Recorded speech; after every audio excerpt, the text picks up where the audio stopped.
কাহিনী শুরু হয় শ্রীত্রিপুর থেকে। বাইরে থেকে দেখবে তো বাস, অনেক সুন্দর গ্রাম, ছোট্ট গলি, দরজা ছাড়া ঘর আর সাধারণ মানুষ।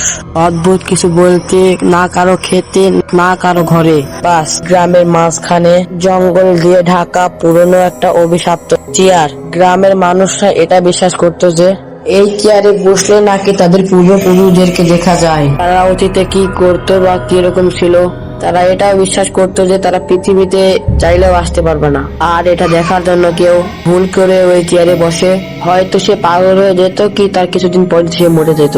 এটা দেখার পর গ্রামবাসীরা চেয়ারকে সরানোর অনেক চেষ্টা করে। একবার চেয়ারে আগুন লেগে দিয়েছিল, আগুন নেমার পর ওখানে আবার দাঁড়িয়েছিল। গ্রামবাসীরা অনেকবার চেয়ারকে জঙ্গলে ফেলে দিয়ে আসে। যখন সকাল হয় তারা দেখতে পারে চেয়ারটাই আগের জায়গায় আছে। সেটা দেখে পুরা গ্রামবাসী হতাশ হয়ে যায়। তারপর সেই চেয়ারটাকে গ্রামবাসীরা সরানোর কোনো চেষ্টা করে না। তারপরে গ্রামবাসীরা বুঝতে পারে এটা একটা অভিশপ্ত চেয়ার।